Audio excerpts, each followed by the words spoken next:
Bueno, el trabajo que vamos a presentar se denomina ¿Qué se pretendía enseñar en el contexto del Congreso Pedagógico Nacional entre 1984 y 1988? Los autores de este trabajo somos Fernando Ortiz, Matías Ortiz Calderón y quien les habla, Elvira Isabel Cejas.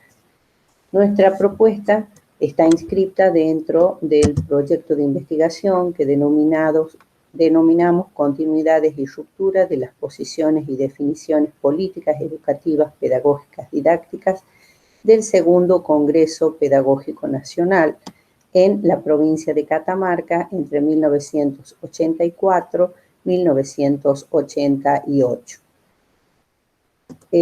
Nuestro gran interrogante nos lleva a desglosar en otros más pequeños que refieren a qué concepción de educación existía, qué tipo de hombre se quería formar, cómo debía organizarse el sistema educativo, qué se enseñaba y qué se excluía en esta nueva propuesta.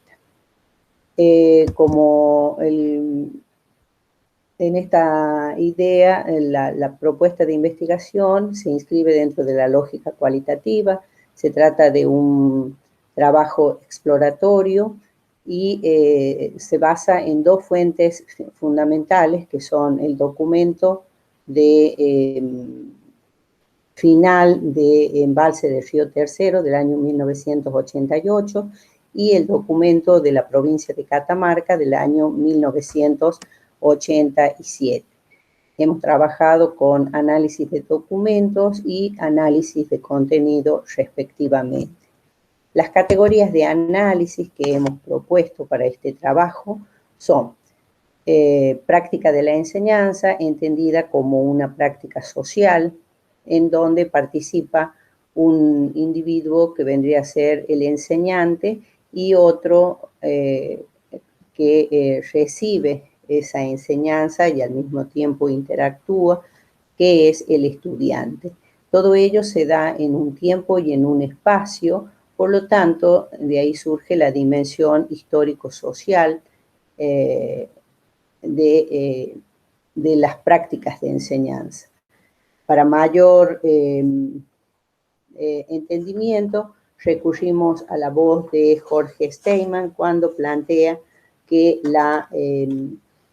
las prácticas son etapas de intervención, son momentos de una intervención social. Esa intervención se da en dos sentidos simultáneos. Al enseñar, se interviene en las prácticas sociales, tanto como en los sujetos sociales, en las percepciones que ellos tienen de la realidad, en los saberes y discursos que definen sus interacciones, y ello a la vez implica y modifica a todos los sujetos comprendidos en esa práctica. Por otro lado, también recurrimos a otra categoría, que es la categoría de discurso pedagógico, y en él trabajamos con Constantino, cuando define qué es aquel discurso que está generado para reglar y gobernar el funcionamiento del sistema educativo en su conjunto, constituido por leyes, marcos históricos, filosóficos, ideológicos y normativos. Además, también trabajamos con la transición democrática que, siguiendo a Guillermina Tiramonti, podríamos decir que es el primer periodo de una triada de periodos que ella refiere, en la cual en ese primer periodo de transición se ponen de manifiesto dos conceptos fundamentales, que es el concepto de democracia y de autoritarismo. Precisamente estamos saliendo del gobierno de la dictadura del año 1976 al 83 y en este año es precisamente cuando se realiza la convocatoria del año 1984 a este congreso pedagógico por parte del presidente. El objetivo primordial de esa convocatoria era poder identificar cuáles eran los problemas que se suscitaban en el campo de la educación y generar propuestas para poder solucionarlo.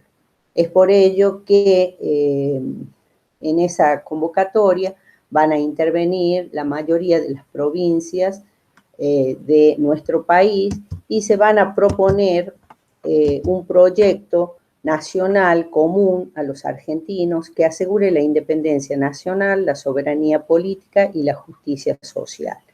Al mismo tiempo, se plantean como criterios de organización priorizar la educación, promover la educación permanente, formal y no formal, plantear una democratización efectiva, la regionalización con integración, la participación de toda la comunidad en el quehacer educativo, una articulación vertical y horizontal que facilite el movimiento de los individuos en esta propuesta, la vinculación entre educación y trabajo y, por ende, la educación en la solidaridad nacional. Estas eran como los grandes criterios para llevar adelante esas reformas. Cabe recordar que este Congreso no tenía una entidad resolutiva, es decir, que solamente tenía un valor de diagnosticar y encontrar cuáles eran los problemas que se suscitaban. Las provincias comenzaron este debate con antelación a lo que se hizo a nivel nacional, es decir, que en cada provincia se realizó este documento. En el caso especial de Catamarca, el documento está confeccionado tomando en cuenta 3 situaciones en cada uno de los temas a debatir. En primer lugar, se veía, por ejemplo, la descripción de la situación. Posteriormente se establecían las consecuencias que traía esa situación y finalmente se hacían propuestas. Mientras que en el documento nacional se marcan disensos y acuerdos. Pero dentro de esos dictámenes no se establece quiénes son los que están a favor y quiénes son los que están en contra de esta propuesta. Por lo tanto, se marcaba una búsqueda, digamos, de una educación diferente a la que se estaba proponiendo. Por eso, en Catamarca se habla de una educación permanente en la cual se incluyan una serie de instrumentos para formar la conciencia nacional y la conciencia latinoamericana. Y por el otro lado, se buscaba o se pensaba instrumentos para lograr la liberación. No hay liberación sin conciencia nacional. Al mismo tiempo, a nivel nacional, también se recuperaba esta idea de la conciencia nacional y para lograrlo se proponía instaurar una práctica escolar en la cual se privilegie el diálogo y la confianza necesaria entre los actores de esa práctica educativa. De algún modo se trataba de recuperar y cultivar los principios democráticos. Al mismo tiempo, se proponía esa conciencia nacional y latinoamericana. En cuanto al sistema educativo que se preveía formar, era un sistema educativo adecuado a las condiciones políticas, sociales, económicas, culturales, y pensarlo exclusivamente como un proyecto nacional, de algún modo que nos inserte en el contexto latinoamericano. Esto era muy significativo porque se estaba pensando a la educación como un proyecto nacional. Ese sistema educativo al que se pretendía, se buscaba, tenía una organización para Catamarca semejante a la que tenemos en la actualidad, es decir, un nivel preprimario, primario, medio, secundario, terciario y universitario.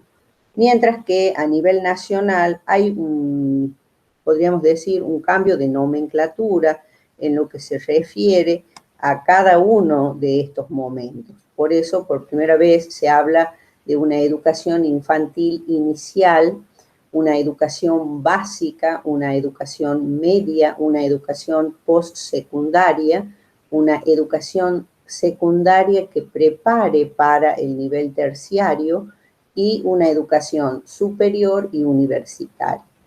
En esta estructura del sistema educativo se plantean cambios en lo que se refiere a las edades, o sea, se buscaba mayor permanencia en los establecimientos educativos. Entonces, se habla de el nivel inicial para 4 o 5 años y las escuelas primarias o elementales que tenían que extenderse hasta los 12 o 13 años aproximadamente.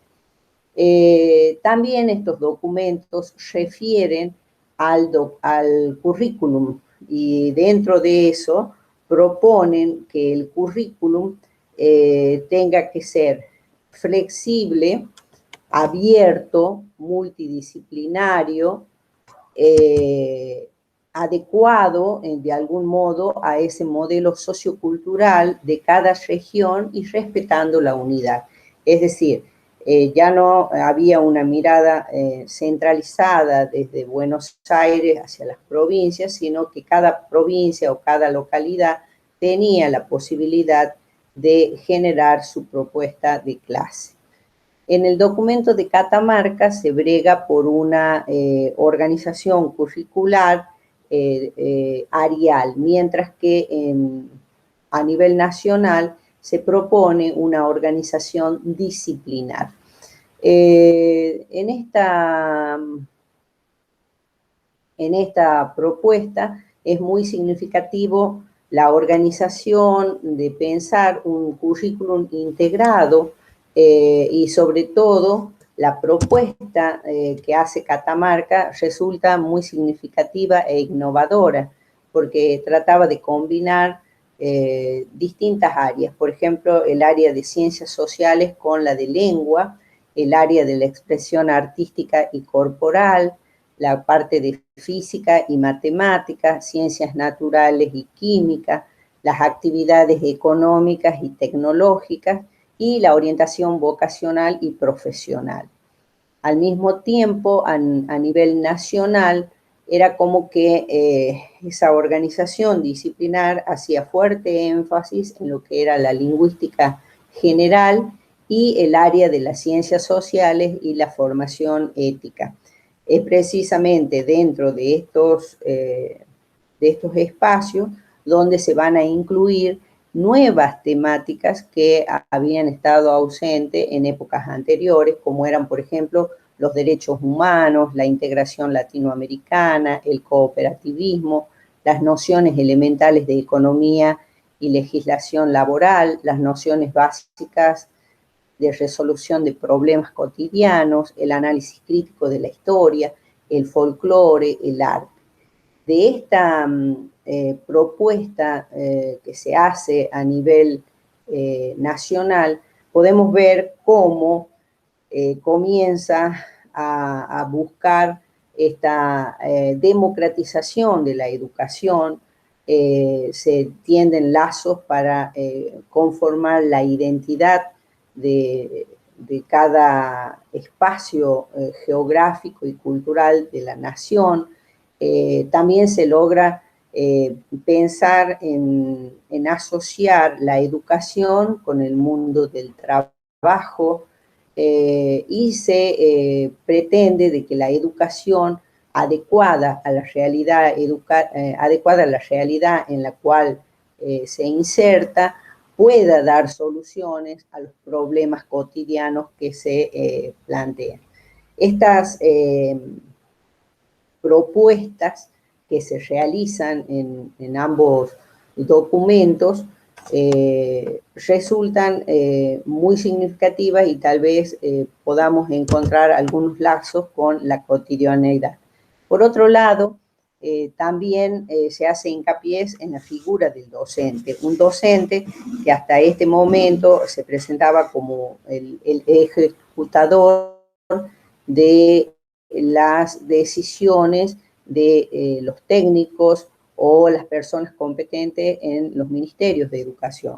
Ahora se pretende un docente que pueda generar su propuesta y sus prácticas de enseñanza acorde a la realidad social, cultural y geográfica en la cual se encuentre.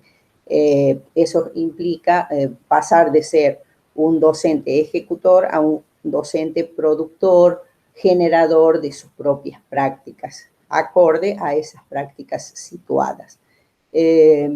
Además, se pretende un docente que tenga un tiempo importante dentro de la escuela, donde no solamente esté abocado a cuestiones exclusivamente pedagógicas, sino también que pueda tener en cuenta la profesionalización. De esta manera, digamos que las prácticas de enseñanza puesta de manifiesto en estos dos grandes documentos nos llevan a pensar una educación muy interesante en cuanto a ser permanente, en ser acorde a la realidad en la cual se inserta, en pensar en valores democratizadores dentro de eso, dentro de las propuestas educativas, un docente generador de esas propuestas y un currículum adecuado a las condiciones. Entonces tenemos una práctica escolar situada, un docente generador de sus propias prácticas, un docente profesional y al mismo tiempo podemos decir que hay como permanencias y continuidades. Una permanencia sería el seguir atado, por ejemplo, a las cuestiones de los objetivos dentro de esto, que no coincidiría con una práctica situada donde cada docente pueda pensar o adaptar su propuesta a las condiciones. Por lo tanto, hay como un juego, si se permite la palabra, o una tensión entre esa visión técnica de la educación que existía y un intento o un deseo de pasar a una perspectiva más crítica de la educación.